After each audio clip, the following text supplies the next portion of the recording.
video, I'm gonna show you the right way to use the best tool that you have as a dog handler. That tool is a leash. Not just one leash, 2 leashes. And not just 2 leashes, you got 3. And you know what's crazy? There's even more kinds of leashes than this. But the most important thing is to know, number one thing when it comes to using a leash, do not use the same leash for every situation. Just like you can't use a screwdriver for every situation, or you can't use a saw for every situation. These are tools, so you gotta switch them out depending on what's going on. This regular leash right here is the number 1 leash that people like to use for every situation. Whether you're training your dog, you're taking them out on a walk, you're taking them into a public place, going to meet another dog, you're going to the dog park, everybody uses this leash, and that is one of the worst things you can do, is use the same leash over and over and over again. We only use this leash when we're on a walk and we don't expect to see anybody. And the worst way to use this leash is by letting your dog keep the resistance. If you've watched any of my videos, I speak a lot about if I am using the leash for a correction, I only correct for very small amounts of time. I never let the leash pressure stay consistent. It's always 1 second messages, right? A lot of people use these leashes and complain about their dogs pulling. You know why? Because they do this. Look, she's leaning against the leash. She likes the resistance. This is the type of leash where you stay resistant. This stays resistant, right? You see? I'm not really sending her no messages. The only message I'm giving her is that she's getting resistance, right? She's not even sitting. She's not doing nothing for me. Nothing. We can move on to this leash. So this is one of my favorite leashes, called a slip lead. Shout out to Cesar Milan. You go on Amazon, you can probably look up Cesar Milan leash and find this, right? Just you know, slips around the neck right there.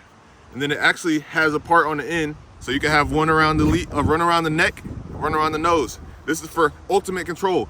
This is a very short leash. We only use this leash probably, or really when we go out in public. So if we're going to a brewery, or if we're going to PetSmart, somewhere where we don't need our dog to go use the bathroom or be anywhere far away from us, we're gonna use this leash. Louise, sit. Yes, good girl. Good girl. All right, so when you use a slip lead, this is where you want the lead to be.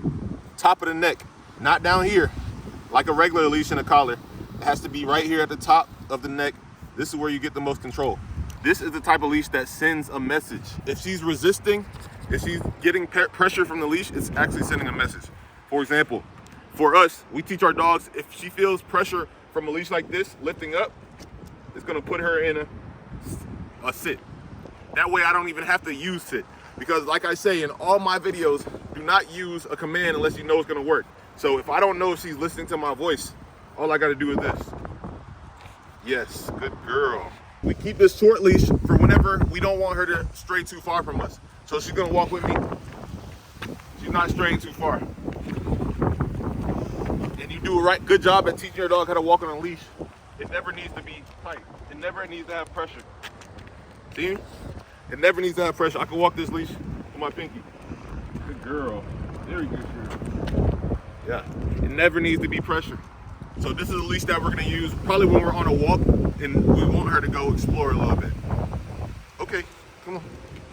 But even with this leash, if you teach your dog how to walk properly, there never needs to be any pressure. It can always be loose. She knows what it is. And just like this leash, boom. Up. Yes, good girl. Put her in a sit. So now I want to talk to y'all about steering your dog. The only reason you use a leash is so you can control your dog and make sure that your dog goes in the certain place that you want him to go, him or her. A lot of people just pull to get their dog to come. So if she's over here and I want her to come to me, a lot of people just pull, right? Just pull this way, right? You can do that, but it's not really teaching your dog anything. It's just telling your dog, okay, he's pulling me this way, I'm gonna go this way. But if we can teach how to steer, just like if you've ever rode a horse before, you can steer a horse with the, what they call it, tassels? Reins. Reins. You can steer a horse with their reins, and you can make a horse speed up or slow down by kicking them in the side. They didn't just do that. They didn't just learn that out of nowhere. They were taught that. And you can do the same thing with your dog. So let's say you want to pull your dog towards you. You can do a little bink.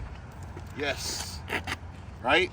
Start teaching them what the leash pressure means. This is how we taught them how to sit from just a leash. We do this. Yes. Are you getting it? I'm gonna pull. Okay. Yes. in reward. It's very important. If you make this an exercise with your dog all the time, you'll never really have to pull your dog anywhere, because they'll know if they feel a little pressure from the right side, they need to come to the right. If they feel pressure from the left, they come to the left. If they feel pressure from above, they need to sit. This is a tool. I am communicating with my dog through the leash. Another good benefit of having a leash, especially when you have a puppy, have the leash on your puppy at all times in the house. A lot of people complain about their dogs or their puppies getting into things that they're not supposed to be doing, or using the bathroom in the house, walking in the kitchen, jumping on the counters, chewing things.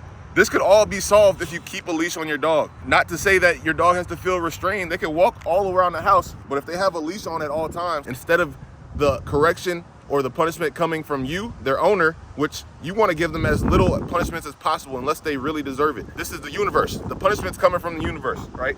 So let's say our dog is walking into the kitchen. She's not supposed to be in the kitchen. Instead of me saying, hey, stop, right? I was trying to get her to come to me. All right, go ahead. Hey. Right? Instead of her getting the, exactly, right here. If she gets into stuff or she's doing stuff that she's not supposed to be doing, if you have a leash on her at all times, you can redirect your dog. You can bring them back to you without having to scold them, without having to tell them no, without having to correct them. This is a very important tool to keep that relationship between you and your dog very pure, especially when they're at a puppy's age.